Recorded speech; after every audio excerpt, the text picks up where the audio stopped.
itong si Pangulong Duterte ay pinroyekto talaga ng Bangag Administration. Kaya yung panawagan ng Japanese researcher, mga palangga, na palayain ng PRRD dahil ito ay hindi makatao, hindi makatarungan, na ang leader, binanggit niya, di ba, ang leader na katulad ni Pangulong Duterte na kung saan na nagkaroon ng pagtugon doon sa problema natin sa drugs, sa pulburon na milyon-milyon, di ba? Ito yung nagiging kapalit dahil siya ay naging leader, dahil siya ay pinuksa niya yung mga dapat puksain ng panahon niya. Japanese researchers, mga ka-update, nananawagan ho dyan sa United Nations na palayain si FPRRD ng ICC dahil nga, mga ka-update, alam naman po nitong mga Japanese ambassador na illegal ho yung ginawa ho nila. Kinulong ho nila yung isang matanda na, ayan mga ka-update, basahin ho natin para ho mas malinawan ho tayo. Nandito ako upang kondinahin ang isang matinding kawalan ng katarungan, ang 80 taong gulang na dating Pangulo ng Pilipinas na matapang na lumaban sa illegal na droga upang protektahan ang milyong-milyong Pilipino ay illegal na inalis sa kanyang sariling bansa at pinanatili na matagal sa pre-trial detention sa ICC The Hague. Kaya mismong ibang bansa, mga kabdita, Japan researchers, nakikialam na ho sa ginawa hong kabastusan na itong administrasyon ni Marcos Jr. sa ating former president. Hindi lang ho yang si FPRRD ang ating pag-uusapan kasi nakikita niyo ho yan, mga kabdit, pati ho si Senator Robin nagsalita na ho patungkol, nandiyan ho siya sa dahig din ICC. Kaya mga kabdit, marami ho tayong tatalakayin, pag-uusapan dito sa ating video. Kung bago lang ho sa ating channel, isang like, isang share, isang subscribe lamang ho. Malaking tulong na yan. Pasadahan na muna ho natin itong Japan researcher, mga ka-update, na talaga naman ho si Miss Maharlika nag-init na rin ho sa kabalbalan, kawalang hiyaan ng administrasyon ni Ngagba. Mantakin po ninyo, 80 years old na yung matanda. Ano hong ginawa? Ipinalilitis ho sa mga dayuhan. Ganyan ho kawalang hiya si Marcos Jr. sa sobra hong gamit ng white powder, kasi nga, mga kabdit, kaya pinag-iinitan nila si former president. Kasi nga, di ba, galit na ho yan eh. Galit sa mga gumagamit, sa mga bumabatak. Tsaka, mga kabdit, bago pa ho siya ikulong, natatandaan nyo nung nasa Japan pa. Sinabi ni Pangulong Duterte, mga kabdit, na yung presidente natin, Ajik, rektahan niya hong sinabi yan. Tapos tingnan nyo, ilang araw lang ho, nung nasa airport na ho siya, bigla ho siya dinagip. Diba? Galit ho kasi sa gumagamit ng white powder si Pangulong Duterte. Kaya yung ganti ho sa kanya. Kaya ito, mga kabdita, kung pumanaw man si Pangulong Duterte sa dahig ICC, automatic panalo pa rin naman si BP Sara. Kung makauwi si Pangulong Duterte sa Pilipinas, automatic panalo pa rin si BP Sara. Kaya itong admin ni Marcos Jr., mga kabdit, kahit saan ho ilagay ang kanya sarili ngayon, ipit na ipit ho sila. Kahit sino hong ikandidato niya for presidential election sa 2028, wala na hong tatapat pa kay BP Sara. Kaya, mga kabdit, ano pa hong hinihintay natin? 2028 na lamang ho yung presidential election. Kahit na anuhong pandaraya, milyong-milyong Pilipino ang sumusuporta, nagmamahal dyan sa mga Duterte. Kaya panigurado at panigurado sa 2028, mga kapdit, may mga Duterteng uupo dyan sa administrasyon, dyan sa gobyerno. Kaya ako dito, wala na ho tayong paligoy-ligoy pa. Rekta na ho na muna tayo dito. Araw. So, kumusta kayong lahat? At mukhang maganda mga nangyayari ngayon, developments sa usaping politika. Mga kababayan, meron tayong shinare dyan sa Facebook sa Boljakan, kung saan ang Japanese researcher na representante dyan sa UN Human Rights Council, mga kalangga, ay dinala sa international stage at least yung kanyang pagsasalita patungkol sa pagkidnap kay PRRD at ang pagsabwata ng Bangag Administration ay narinig ng mga state parties diyan sa UN Human Rights Council, mga kababayan. So later, okay ba yung ano natin? Ang ating vlog. So later papanood natin dahil sa ngayon, Yes, hi Remy, how are you my dear? Payat-payatan ka na ha. Tingnan namin yung ano mo. Pinanood namin yung iyong dramatization ha. Hindi kami pakakabog sa'yo na ikaw lang ang payat-payatan. I miss you, girl. Okay, si East Can you Marlene. please Okay, thank you so much, Palangga. So, kagabi, kasi nasa bakasyon grande pa rin ako ngayon. Nakita nyo, nasa mansion ako ngayon. Pinag-post ako bago ko dati mag-vlog tayo kagabi, kaya lang hindi na kinaya ng powers natin dahil sobrang saya. Nagsayaw-sayaw kami, kwentuhan ng mga buhay-buhay, mga pangarap na mga nakamit sa buhay. So kaya naman ng 3 a.m. na yata kami nakatulog kagabi. Okay, but before ako natulog, syempre meron tayong senior dyan patungkol nga sa isang Japanese researcher na matapang na hinarap at hindi siya nasindak, hindi siya natakot na i-voice out, di ba? Boldly yung concern niya kay PRRD. So, at this point in time, nasa 8.4 shares na. And also, yung ating article. Ngayon, mga kababayan, bago ako magtuloy-tuloy, kasi iba sa inyo, baka hindi niyo pa narinig, ang speech, okay, then hima-himayin natin. Alright? Ito yung speech kagabi, no? March 11, kung saan anniversary ng pagdukot na kay Pangulong Duterte. Okay, natin. Narinig nyo? Hindi. Ay, ito. Ito.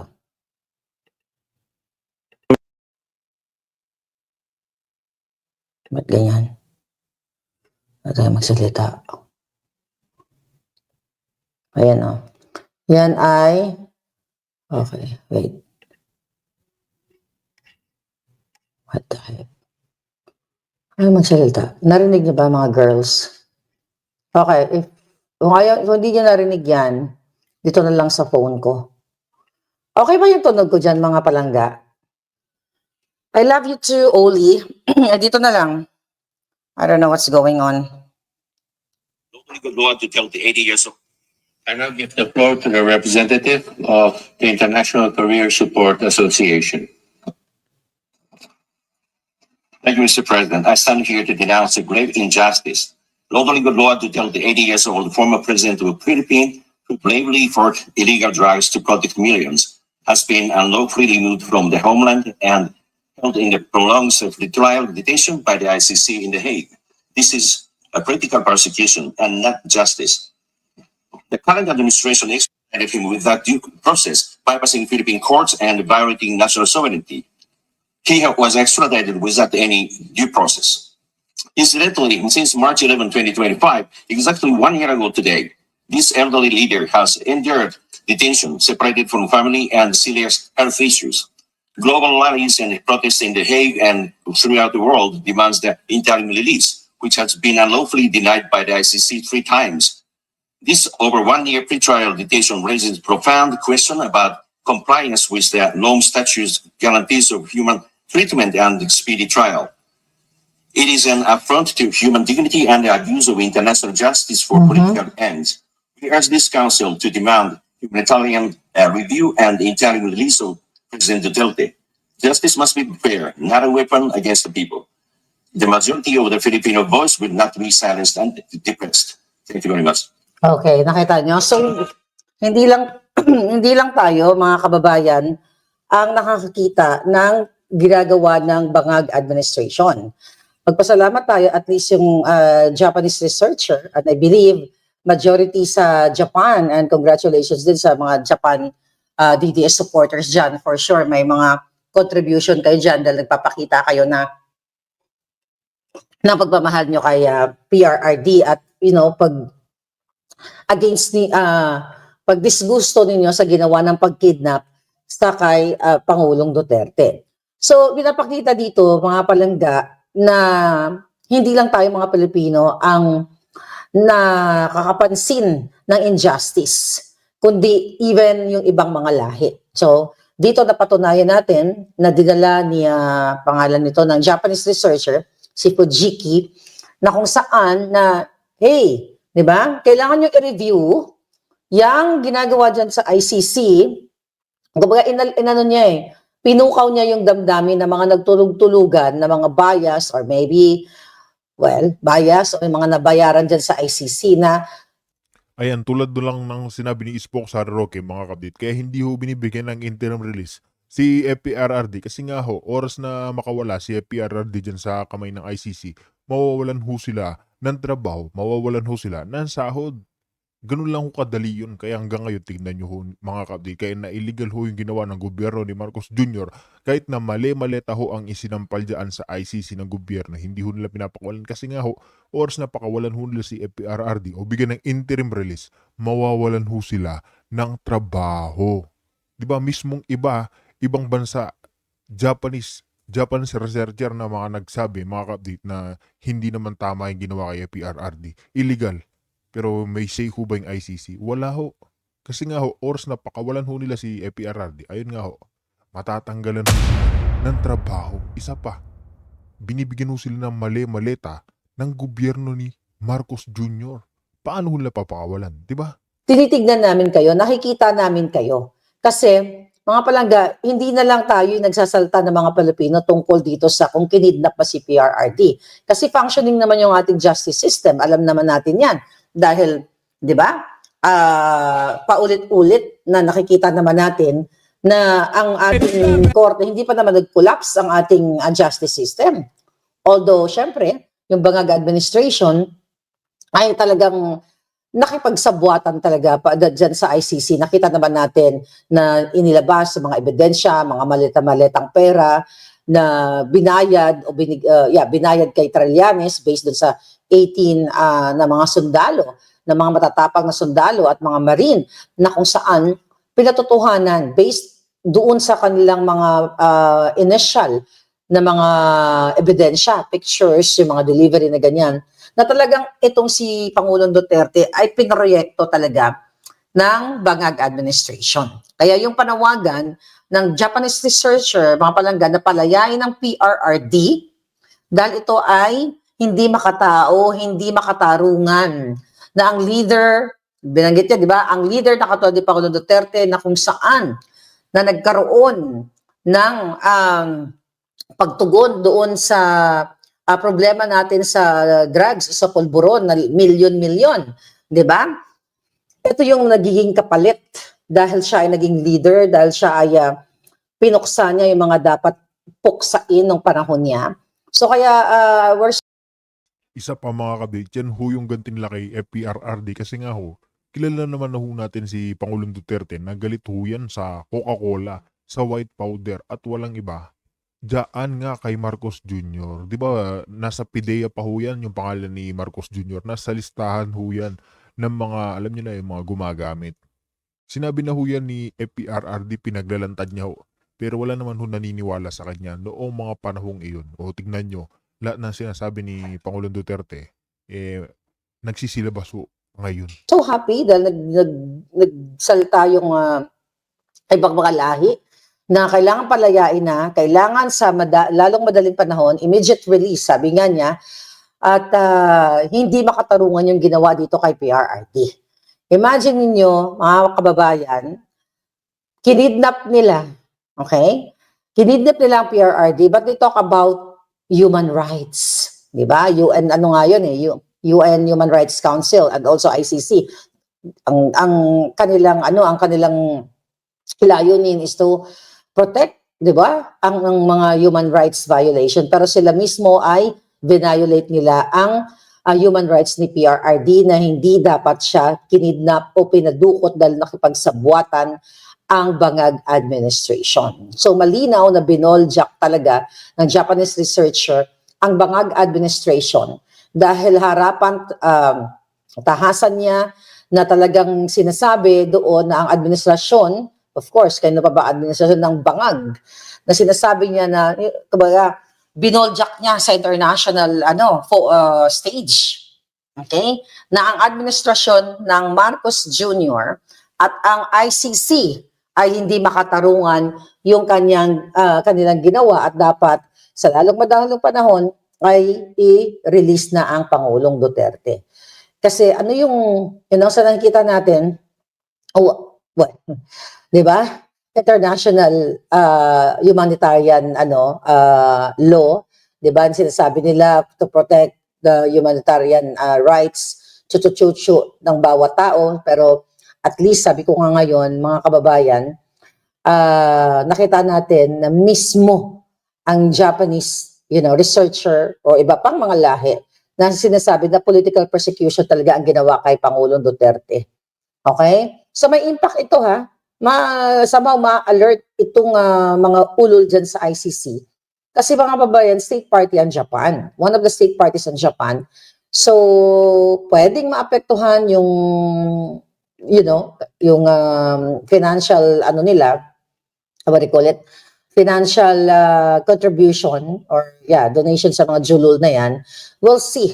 Pero, at least, parang parang nagbigay siya ng, tawag dyan, ng awareness. Okay? Nagbigay siya ng awareness. Baka hindi alam ng iba o nagtanga-tangahan lang na, hey, okay, we talk about humanitarian, human rights. Pero itong dating leader ng Pilipinas ay pinadukot, kinidnap. Diba? Kinidnap sa pakikipagsabuatan. Although hindi naman siya sinabi diretso na pakipagsabuatan, but kung intindihin mo yung kanyang speech, di ba? Na mayroong functioning justice system ang Pilipinas. Pero ang Bangag administration, mga kababayan, ay hinayaan nilang kidnapin ang Pangulong Duterte. At magiging siguro ito ay ang mangyayari dito, magiging usapin na sa kanilang mga forums, mga discussion and everything. If they talk about human rights, mababanggit ang isang Pangulong Duterte na minsan, in the future, na minsan, itong ICC na to, itong international community o Human Rights Council na ito, ay may ginawang ganito, pangingidnap. Diba? May mga pangingidnap na ginawa o pag-violate ng rights ng isang dating presidente, strong na president, na minahal ng taong bayan. Alright? So ngayon, itong ICC na ito, baka somehow, di ba, maalarma sila dahil hindi na nga lang ang mga supporter ni PRRD o mga abogado ni PRRD ang nagsasalita. So, I'm so happy na nakita tayo ng ibang lahi at naipakita niya, ipinresent niya tayo doon sa UN Council na yun, Human Rights Council na yun, na marinig yung boses natin, yung sinisigaw natin sa kalsada, sa Facebook. Binigyan niya tayo ng platform para iparinig sa international community, sa UN Human Rights Council, na hey, palabasin nyo na yan ang presidente ng Pilipinas dahil siya ay nilapastangan ang kanyang karapatan.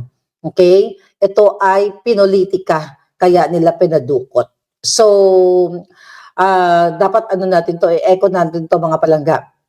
Kasi hindi na lang ngayon,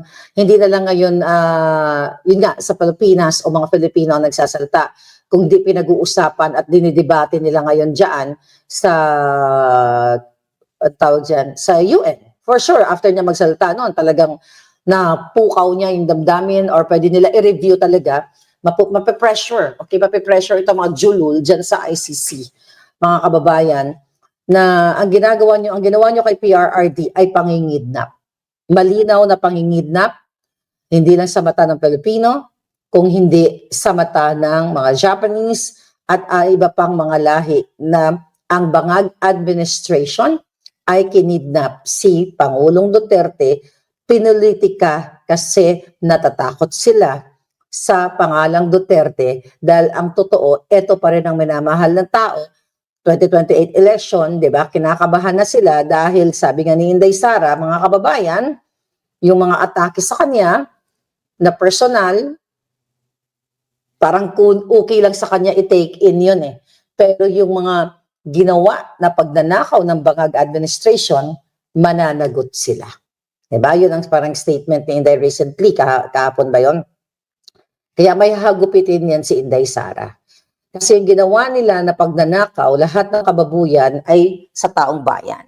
So the reason why, alam na naman natin yan, na kaya ganito ang Bangag administration, takot na takot sila sa mga Duterte. Nakita nyo naman, wherever you go, minamahal talaga ang pangalan Duterte. Pero ang Bangag administration, nakakita niyo yung rally sa Austria, iilan lang sila. Magkakaroon lang ng audience yung Bangag na yan na kunyari, gusto siya ng tao, pero forced yan or mga paid. Okay? Ini-email yan ng Bangag administration na, oy, pumunta kayo, magpalakpak-palakpak kayo, tapos pakakainin or maybe may pakim-kim pa. Kasi alam nila na suka na yung taong bayan sa kanila sa ginagawa nila, mga kapalangga. No, hindi AI yung video na yon. Okay? Hindi yun AI yung video. Yan ang sinasabi ng mga bangag. Diba? Yan ang sinasabi ng mga bangag. Right. So, mga kapalangga, itong si Inday Sara,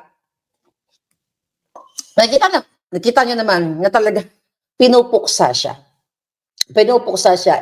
Even before, di ba, pinuksa na talaga siya ng bangag kasi takot na takot sila dahil nga, ang ginagawa ng bangag administration, magnakaw ng mali-malitang pera. Makipagsabuatan, lahat ng nagsasalita, pwede nilang patayin nila, gurgurin nila, kasuhan nila. Imbis na, scrutinize or investigahan nila yung mga sinasabi ng mga whistleblowers, katulad ko, katulad nung 18 Marines at ng iba pang mga whistleblowers, ang ginagawa nila, ginigipit nila. So, yan ngayon ang hinaharap natin, and I hope, sabi ko nga, hindi na sila umabot ng 2028. Kasi ngayon talagang tulong sanib pwersa sila dito sa pagpuksa kay Inday Sara dahil natatakot sila dahil nag-declare na nga si Inday Sara na siya, natatakbo siya. And recently, sabi ni Inday Sara, may 4 na na lumapit sa kanya at allergic daw siya sa mga politiko. Alam nyo, ang assessment ko kay Inday Sara, kasi nakita natin yan ng personal, kahit pa paano may, small talk tayong na-experience sa kanya. Natuto na yan sa pambubudol sa kanya. Kaya yung mga politikong gumagamit sa kanya, lumalapit sa kanya, siguro talagang sabi ni Inday, di ba? Pag politiko 1, politiko 2, politiko 3. Siguro sabi ni Inday, ito, ano naman to, ganyan-ganyan. So, ngayon, mga kababayan, ang ano natin dito, ang nakikita natin dito kay Inday, mas nagiging wiser siya when it comes to yung mga politikong gumagamit o lumalapit sa kanya. Kasi marami talaga lumalapit yan kasi sobrang lakas eh. Okay? Sobrang lakas. Diba? Sobrang lakas. Okay? Alright, tignan natin to.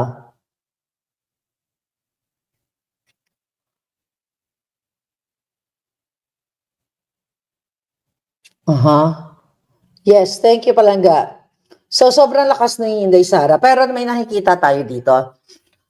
Di ba kasama niya sa GMA? I think yung event na yun is like 90th anniversary ba ng ng Office of the Vice President. Tingnan ko nga. Yeah, okay. Vice President Sara Duterte and Representative Gloria Macapagal Arroyo signed copies of the coffee table book. First in line during the 90th anniversary celebration of the Office of the Vice President at Ayala Malls, Abriza in Davao City, March 14. Okay, the book features the former vice presidents who have served the country. Macapagal Arroyo also served. Humanda na si Gloria. Humanda na si Gloria at I think ano na siya, no? Okay. I don't know, well, ano lang naman yan, anniversary chucho. Pero the fact na magkasama sila, alam naman natin si GMA, talagang yan ni Inday, supporter niya. Pero recently, nung talagang binubugbog si Inday Sara, medyo hindi siya nagpapakita ng support. Politiko yan eh.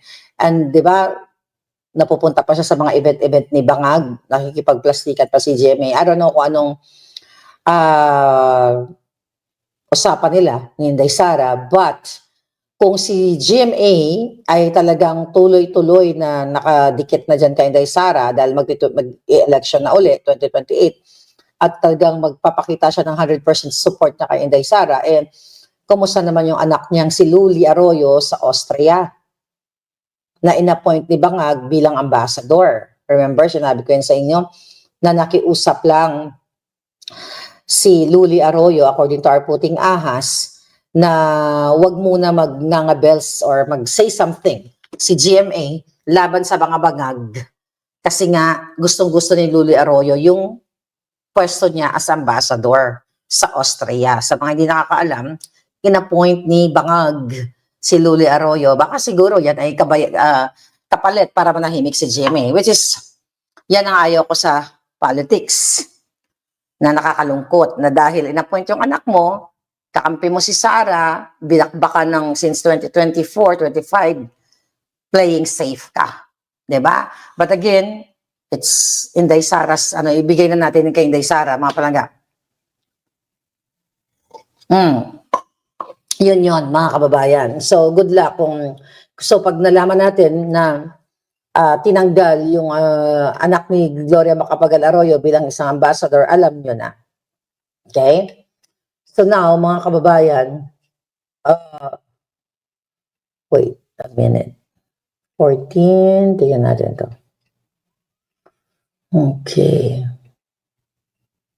Yes, okay. Ngayon, ang mainit na chikahan ngayon, syempre, yung mga julul dyan sa Congress, ayaw pa nila tigilan si Sara. Hindi man laging titigilan si Sara. Alright? Sabi ni Inday Sara, di ba tinanong siya kung nasagot niya na yung tungkol sa impeachment. Ang sabi ni Inday Sara, malapit naman ang Monday, no? Hintayin natin kung magpapile ako o hindi. Di ba? Maldita talaga ang ating Inday Sara. Magaling din siya talaga mangbuisit dyan sa mga julul sa Kongreso. And also, mga palangga, sinabi ni Inday Sara na yung sinabi ng Congress, ng mga julul, mga congressman, na yung respondent like her ay hindi pinapayagan kung sino yung kanyang lawyers. Kasi nga, di ba, inaantay yung kanyang sagot. Sabi niya, ngayon na ako nakarinig ng circumstance na hindi pinapayagan ang respondent kung sino ang pinipili niya na lawyers. Kaya hintayin na lang natin kung anong mangyayari. Alright?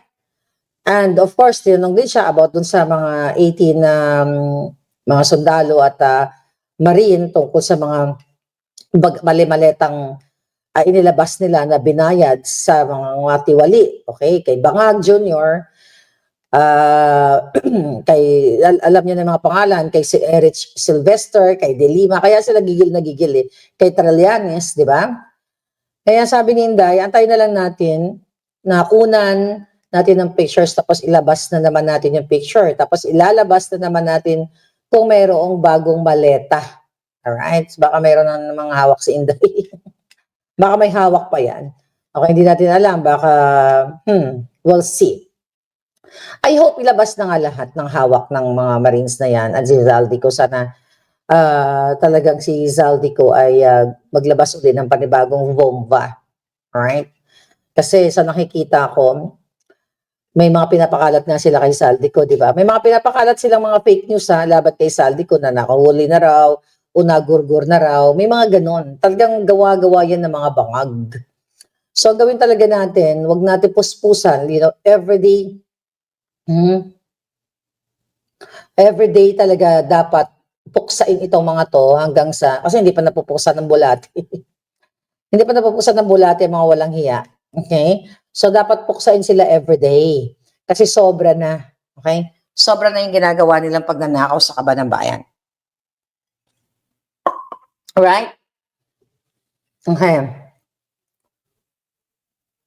P.S. Girly Rose.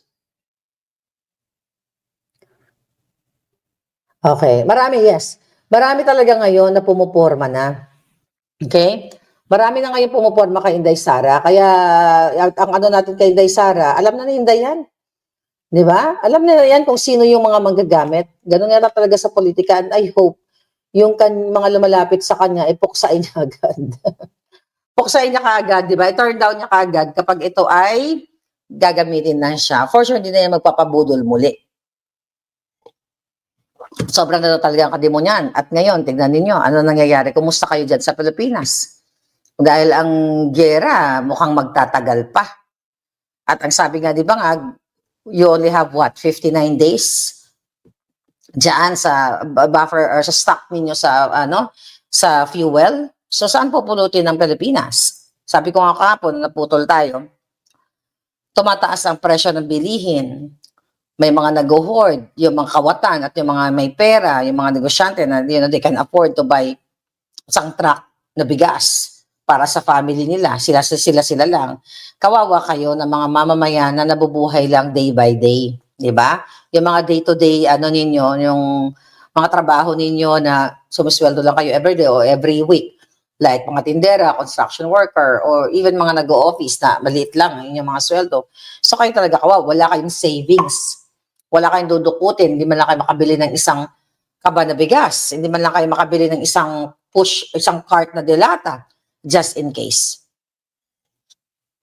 And eto yung mga kongresista ninyo, mga kawatan, ang inaasikaso si Sara Duterte. So kawawa kayo mga palangga. Sobrang kawawa at sobrang demonyo ang Bangag administration na ito. Anyway, hindi ko na patatagalin kasi mga palangga ko nag-aantay na magbe-breakfast kami. I'll see you again later. So good to see you, and thank you for sparing the time to see me in the Senate when I was with Orion, and for everything you're doing, and also, for being here. It's so significant that you've taken the time to be here as well. Maraming salamat, sir. You're really close to my heart, and thank you. When I knew you were here, I wanted to be here, so I booked my ticket like a couple of days ago to be here with you. So God bless you. Thank you. Yan ho si Malcolm. Yan ho yung puti ito pero Pilipino ito eh. Ang Pilipino ang puso nito. Mas Pilipino pa to sa maraming Pilipino. Okay, Malcolm. Yes. It's already 1 year. Digong is already here 1 year. Yeah, well, this place is so important. People were making fun of these cartons, if you like, they're calling them, but I disagree. These are a living tribute to a much-loved president. And, the seafarers, they're coming here from Buong Mundo. It gives them the chance to be here with Tatay Digong. Not physically, but the mere fact that they're standing here is such an important symbolic gesture. And that's why you're here, that's why we're all here, Devasa. We are here, we are all here because we believe that we are our beloved Philippines Indeed. is a free country. Indeed. And it's not some foreign power, some foreign jurisdiction, foreign land, Filipinos, as former President Duterte said, it should be the Filipinos who decide, a Filipino judge, and not a foreign court. He was hauled off and forced Without any case. due process. Without any case. Yeah, without a case and without due process. They are still confirming the charges. Yeah, exactly. And it's been a Meaning year already. he is still And then he is already in prison there for 1 year without charges. they're also desperately finding witnesses, Diba. They're doing all they can. These witnesses that weren't here originally, they've been dug up almost so that they can also. I cannot. It's not good. It's, Yes, it's brother, so but I cannot comment on the case No, of course, I appreciate because that. I'm a Obviously, public official. Of course, What I of course. can just say is this is unfair for the Filipino people. Yes, yes. Why is it the former president is being tried by a foreign court? Yeah, exactly. That is the issue for me. Yeah, For me. exactly. And he's old already, Yeah. Is it really necessary for him to have been here at least for the last year? I was saying from the very beginning that maybe some kind of video appearance or something like that. He's old already. You hauled him onto a 19-hour plane flight. It's just too much, Have some concern, it's heartless and it's like a revenge, some people are laughing, some people are happy about him being here, but it's like people want revenge, and that's just horrible, It's so sad. But thank you for Maybe giving up we time have to be here. categorize when you say some of the people are happy because Digong is here. Yeah, Well, in a way, if we're gonna talk about he's getting the rest that he needs there, he needs all the time for himself. That is for us happiness. But when we talk about he is away from his family, from his loved one, that is Yeah. very sad, man.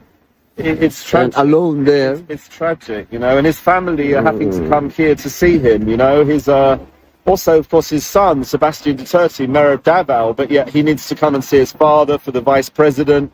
He needs to come and see her father, everyone's giving up so much. Look at these people here. day after day, you know, cooking food. They've given this tribute to the former president because they love him, but this sacrifice of so many of us appreciating what the former president's done for the Philippines. You know? Yes, he's being tried without charges. We're still waiting for the charges. And it's been a year, you know. Yeah, it's been a year In for the an UK. 81-year-old man. So if it was in the UK, they would have released somebody by now. You can't keep someone without charging them for a year. You know, there's a strict time, maybe 14 days. Even in the case of a terrorism case, you can only keep somebody for maybe 28 days or something like that. I'm not sure exactly when, but to keep somebody for 1 year without charges just seems inhumane. You know, it's too much. You know. Yeah. That's the truth. So, my friend, did you watch the confirmation hearing? Yes. What I can you watched- say about the case? Um, I mean, your opinion. Are we gonna win? Are we Attorney gonna? Kaufman is outstandingly brilliant. Mm-hmm. You know the way that he presented the case. He's been saying what I've said all along, that the rhetoric and the hyperbole that the former president uses. You know, there'll be a 3-hour speech, right? And within that speech, he'll utter one line or two lines where he'll say something like, I don't know, feed them to the fish or something like that. But if you look in the same speech, he's going to talk about following the law, following due process, protecting the police, you know, if they do their job. If they don't do their job, he's not going to be behind them. And the other thing is, you know, I know that he's the chief executive. I know that he's the president of the country of the time. But can he really vet every single police officer, you know, individually, every single soldier, every single Philippine Drug Enforcement Agency? Can he really watch them all the time? You know, the fact is, the fact is that he cares for the Filipino people. He loves the Filipino people very much. And this is what he is having right now because of that love. You know, and it just pains me, which is why I'm here. I've been here. My mum passed away 3 weeks ago. And yet I'm still here. I've been here 20 times now. And I'm here because I feel it's important. I feel we need to use our voice to appeal to foreign powers, to appeal to the press. And we should all do that. You know, we all have the ability. If you're in the UK, you can write to your MP. You know, you can write to the newspapers. Let's all campaign. Let's all spread that news, give that voice, you know, and let's hopefully make a difference. Thank you so much, sir, again. You know, it's a real honor to spend time with you and to talk to you So, today. my friend, in Europe, you cannot be in prison for 1 year without any charges. No, of course not. You know, it's just Why is ridiculous. it's happening to our president? So the ICC relies on funds. You know, there's all So this I talk thought about they were ICC giving is money. for human rights. Well, I you thought know, that was established for human the rights. fact is, Senator, they can get private donations. So the ICC is. Oh, wow, given man, that money is by heavy. government. And I'm not. Mhm. It's not for me to say anything. It's not for me to make any claim. All I'm saying is the ICC is not funded like a traditional court, diba? So a court in the United Kingdom is funded by the government. And therefore, there's no other biases or anything like that. But this court can be funded by anybody. Can be funded by foreign powers. Can be funded by private donations. So we don't know. And the fact is, if he wasn't here, how many other people are there right now in that detention center? There aren't many. So when you watch the confirmation hearing, so it was very European, you know, especially the costumes of the judges and the prosecution, even the defense, they are in costume. It's very European. So what do you think? Are we getting the same treatment as the European in this court? For me, it seems to be that it's only developing countries or leaders or presidents or officials of developing countries here. The first world countries, where are they? You know, there is an argument that there are first world countries, there are the European countries, there are other people who could be here in this ICC detention facility, but it seems to be only, I hate the word third world, I prefer developing, but it seems to be only the developing countries that they're paying a keen interest on. There's other things happening in the world and they choose not to do anything about that. You know, why can't they go to a country, I don't know, I don't want to name any particular leader, but why can't they go to their country with a private plane and haul them to The Hague? They're not going to do that because they know that the former president for them is an easy target because they don't have a big army, they don't have missiles stopping them. So that's why he's here and some of these other leaders who maybe deserve to be here aren't. And that's what pains me. Yeah. Malcolm, you've been around the Philippines a lot. They've been going to Luzon, Pangasinan, Marami and times. It's 5 I times know in the you last heard about our heroes, right? Yes. And many of our heroes, they were executed and judged by foreign colonizers.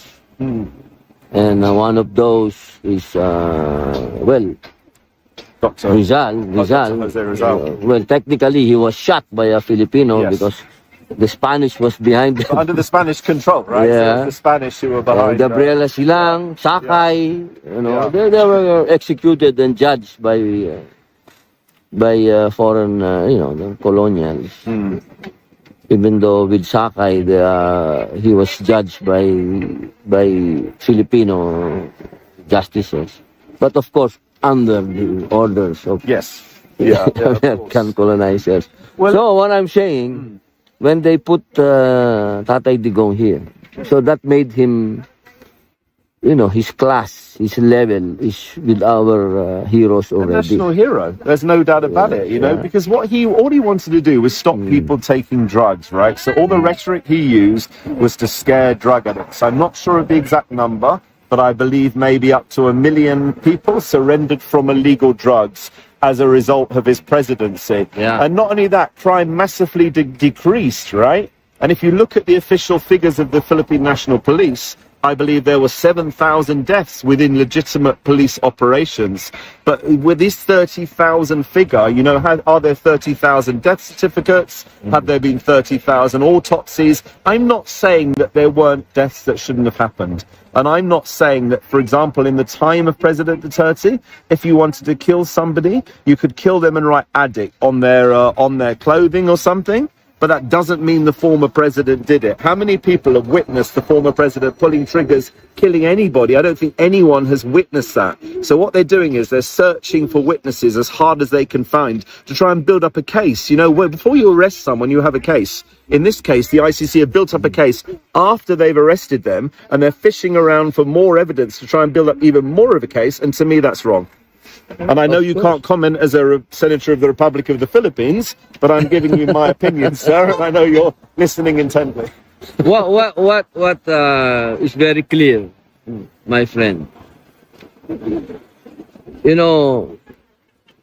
Digong, Tatay Digong, and as you have been saying, it's all rhetoric. Yes. If only the ICC and the European countries, because some of the European countries are, they don't like Digong. I don't know why, but some of the countries, they don't like him because maybe the way he treated the EU when they were meddling around. But he speaks The decision. honestly, he speaks from the heart. He speaks honestly. He doesn't use posh words. He speaks from the heart, and that's what the world needs sometimes. People need to be told the truth. It's They need to be culture. told the truth. It's culture. Yeah, It's yeah, it's culture. culture. That's what It's the way he was brought up in Davao because of course. Davao is a very Yeah. tough place. Yeah, of course. You need to have really iron language and iron hands to control Davao. And that is what I think the Filipino people need. Exactly. So, But thank you I'm so going much, back. honestly, I'm going sir. back. I really, Going back to what I'm saying. Yeah. If Digong was a killer, how come the surveys are not agreeing with those figures? He is the most loved president. If you killed a lot of people, why will you be loved by a countryman? I go back to when he was first elected, and I go back to when I was in Hyde Park at some of those rallies. Go back to Marble Arch, where there were hundreds and hundreds of people excited, spending their own money, buying cakes, buying food, buying drinks. There's so much love. I've never seen that with the president of the Philippines that I saw for the love of former President Duterte.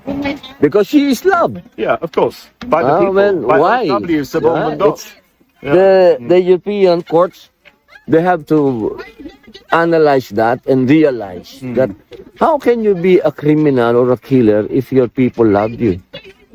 It's Very much. And until now, the front runner in the coming 2028 election is the daughter of the Yes. former president. Yes. So what is that telling you? Again, the Duterte family are much loved because people understand them, you know, they're not afraid, they don't mince their words, and they care about the country, they care about the Filipino people. Because they were able to change Davao. Yes, of course. You know, that is the... It became so safe, you know. You know, if you want to develop, for example, if you are dreaming to be a leader of a country, you have to first develop your local Yes. territory. Yes, Then if your local territory is already developed, then you can say you can help the country. Yes. Yeah, and you people know, can see how Davao's made so many improvements, you know. I felt incredibly safe when I was there. I've been there twice, you know, and I feel so safe, and I feel that everyone there is respectful. I remember I went in a taxi when I got to the airport, and they're like, "Sir, we can't move the car until you wear your safety belt. We can't start the car because of the discipline of how many Tatay times Digong." did you visited Davao? How many times? Only 2 so far, but I'm visiting Davao this May. But I haven't announced Again. that yet. But I really want to visit Davao, Oh, so yeah. I'm visiting with my family as well, which I'm really excited about. Yeah, because I think all the Duterte brother and sister, they all have a picture with you, and you are, I Nearly all, think. except for Congressman Paulo. I'm still Palong. I'm waiting for the picture. I don't want a picture. He's always here. Yeah, but I miss him every single time I fly out, and I miss him by a day. 3 times I've arrived, and on the day that I've been here, he hasn't. Maybe visited on his the father. birthday of the president. Let's hope. I hope. I know you're gonna be here, my Of friend. course I Well, am. that is a very Of course special day. Of course I need to be. I'm flying back home to London tomorrow. I'm coming back in 2 weeks. As I said, my mum passed away recently, but I feel this is part of me, part of my life, and I need to be here. Thank you so much, my dear friend and brother, again, you know, honestly. No, we have your to. We have to thank you, brother, because you are an inspiration to the whole Filipino people. Thank you so much. Even to those who doesn't like Digong, you are an inspiration. YouTube sa ating mga videos ay sa viewership. The more and wider the viewers, the higher their monetization. So tulungan nyo rin po sana si Ka Eric na ma-share at ma-promote ang ating mga videos kahit na mga live stream, no? Nagsimula na rin po tayo muli mag-live kahit mga tag 40 minutes lang a day sa isa sa umaga, mga 5:45 a.m. in the morning yan sa Philippine Standard Time, and then sa gabi mamaya subukan din natin mga 9:30 naman ng gabi bago kayo matulog kung sa Pilipinas po. And mayroon din po tayong bigwas ng Agila, kasama natin dyan si Ma'am Lorraine Marie Badoy. Okay, bigyan po natin ng pagpapaliwanag at pananaw itong sagupaan sa Senado at ang panibagong resolusyon na nais maisulong po sa bahagi naman ito ni Senator Mark Villar, no? Tahimik lang ito si Senator Villar, pero nakapagbigay na rin siya kahit papaano ng makabuluhan na proposal for resolution of investigation na gagawin dapat sa Maharlika Diskarte Fund nila Marcos at Romualdez. Magkano ba talaga ang pundo ng mamamayan dyan na ginamit? 250 billion pesos ba? O 500 billion pesos? At ano-ano ang mga investments na pinasukan ng gobyerno at bakit walang transparent report? Ito yung nais mga mapaimbestiga ni Senator Mark Villar. Okay? And of course, ito pong hindi matapos-tapos at walang katapusan na puro partial na Senate Blue Ribbon Committee report ni Ping Lacson.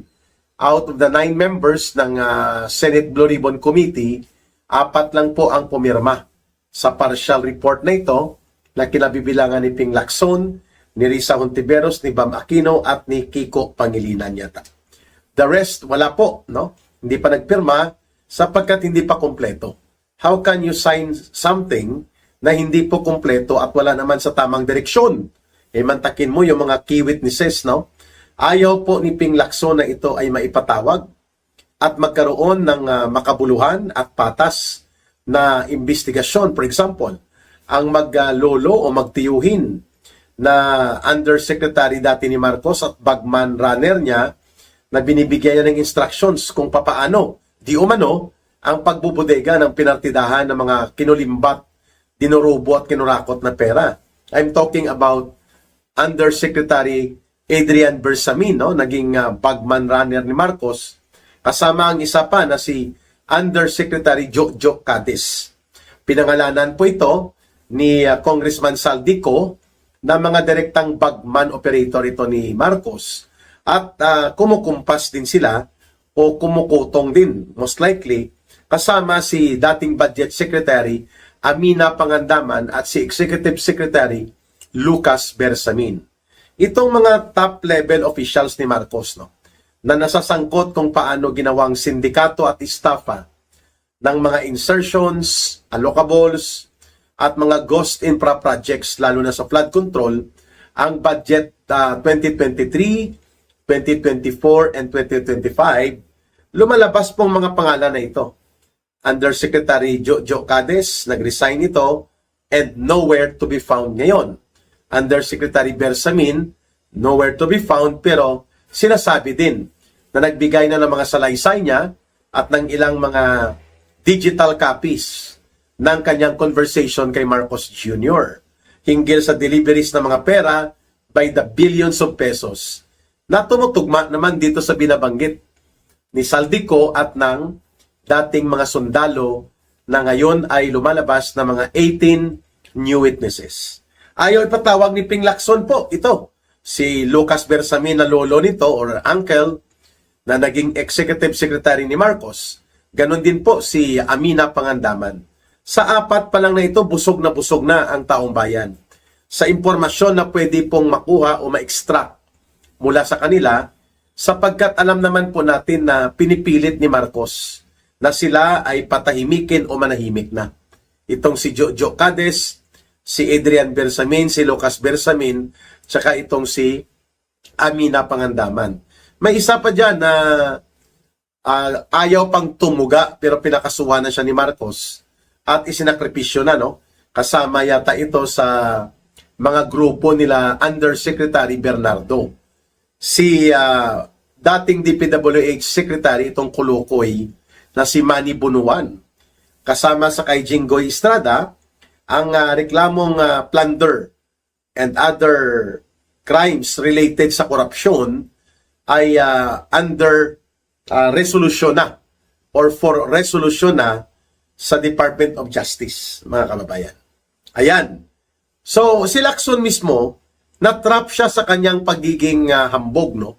Nang nakaraang budget deliberation, bilanggit niya na sila Pangandaman, Bersamin at maglolo, no? Or magtiyuhin, Lucas Bersamin and Adrian Bersamin ay nakatanggap o involved sa anomalya na transaksyon na 8 billion pesos. Subalit, sabi ni Lacson, malamang walang kinalaman dyan ang presidente at their level only. O bakit mo pinangungunahan? Tapos ayaw mong imbestigahan?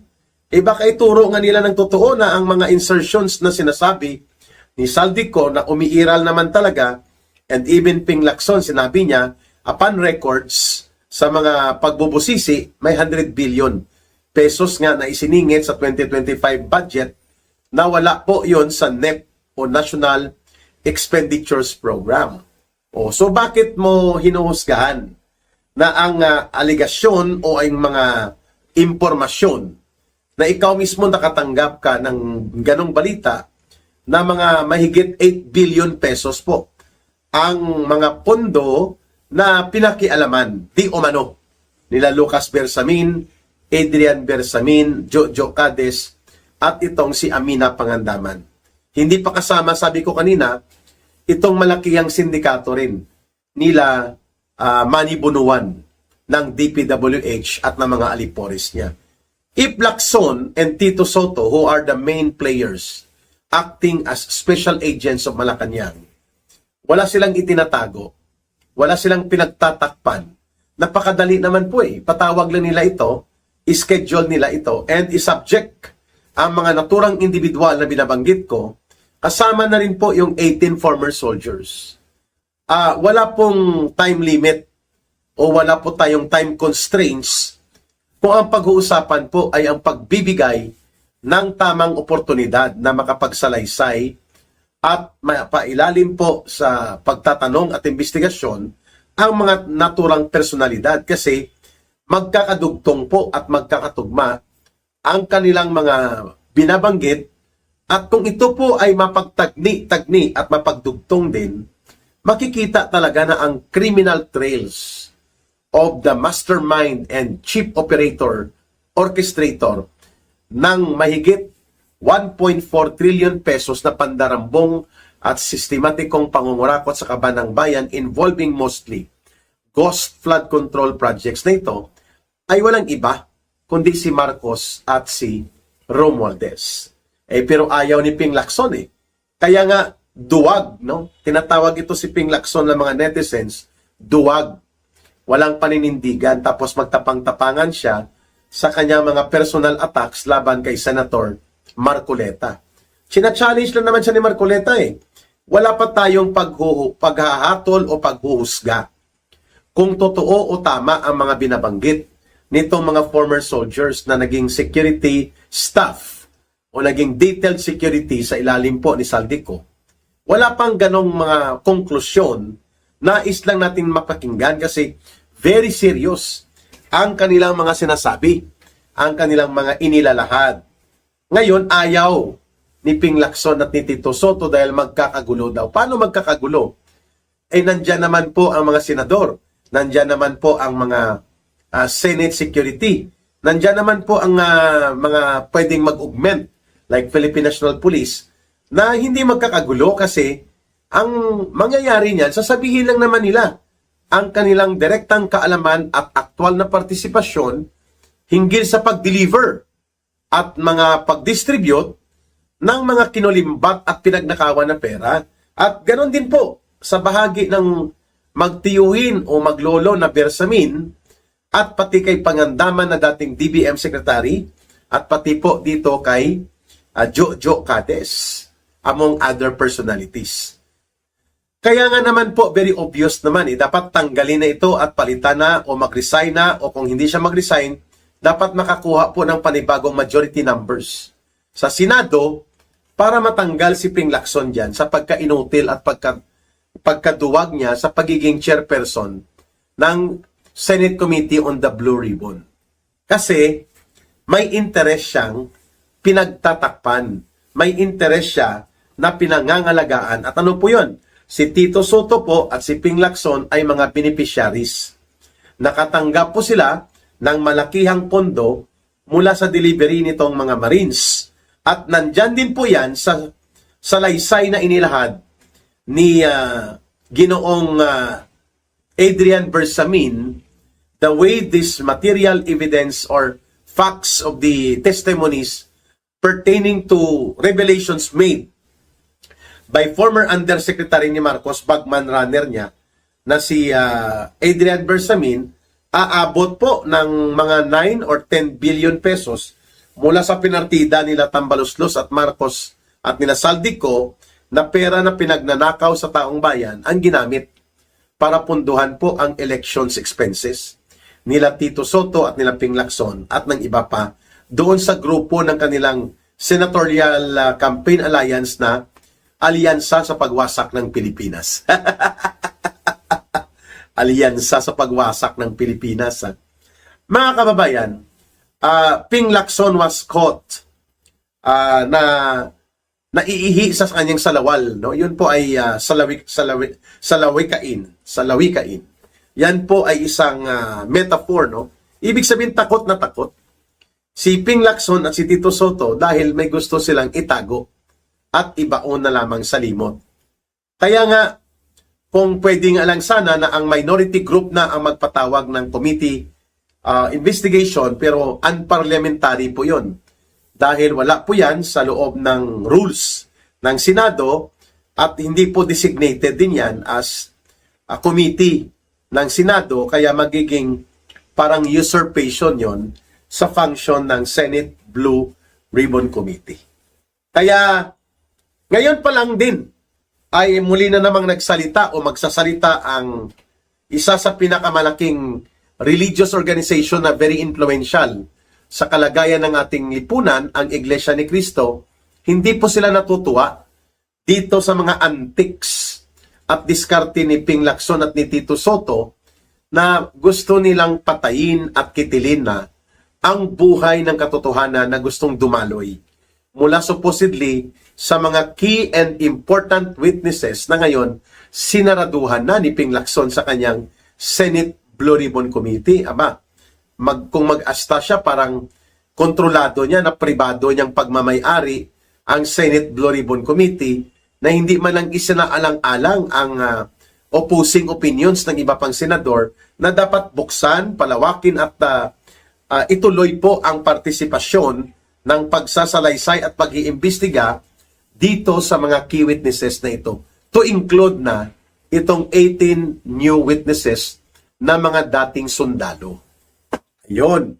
But if Ping Lacson and Tito Soto ay mananatili po silang magiging tagapagtanggol at tagapagtabon-tabon kay Marcos at Romualdez, hindi po nakakapagtaka na pwedeng magkaroon ng panibagong realignment of forces in the Senate that will also create a new majority block na ang pamunuan mula sa Senate President at iba pa mga key positions sa Senado, including ang committee chairperson level na pamumuno sa Senate Blue Ribbon Committee, kapag nagkaroon po ng rigodon at panibagong mga ikutan ng poder at kapangyarihan sa pamumuno sa Senado at mag-iiba po ang majority numbers block in favor na naman dito sa mga Duterte aligned or Duterte sympathetic na mga senador, pwedeng mapalitan po at matanggal si Ping Lacson sa pagiging Senate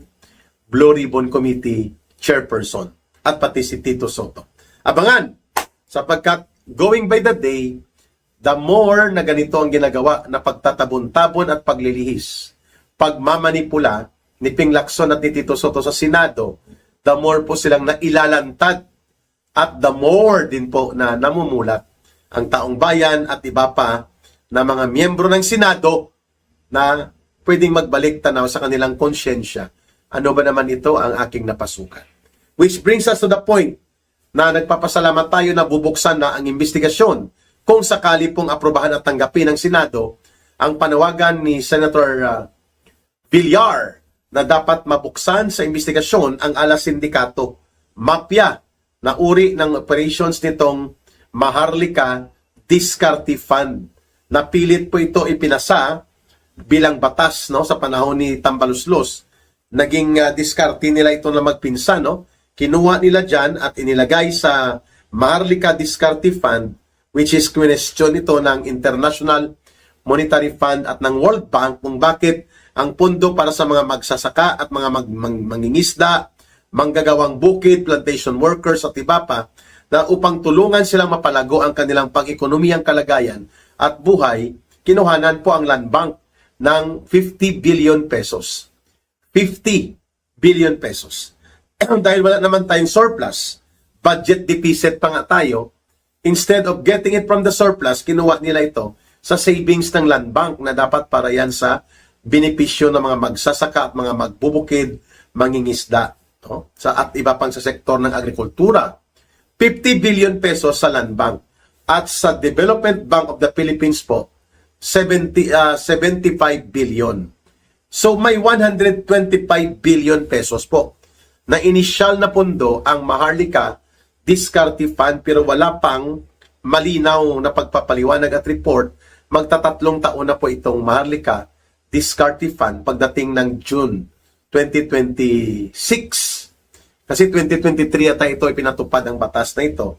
Matapos ni Marcos at ni Romualdez, minaniobra ito sa Kongreso. Ayun.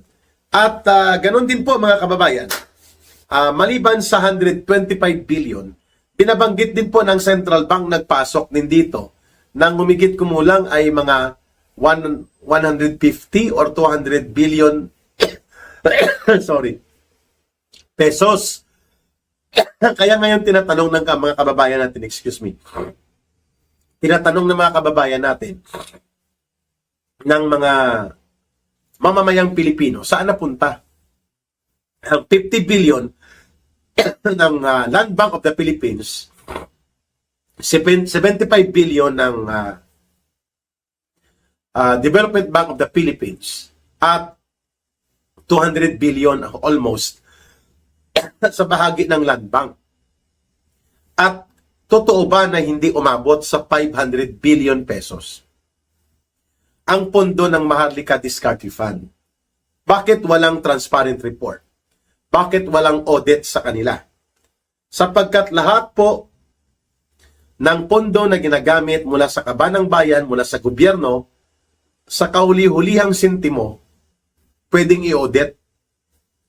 At dapat nire-review at ino-audit yan ng Commission on Audit. Bakit walang audit report hinggil dito sa Maharlika Discarte Fund? 250 billion ba?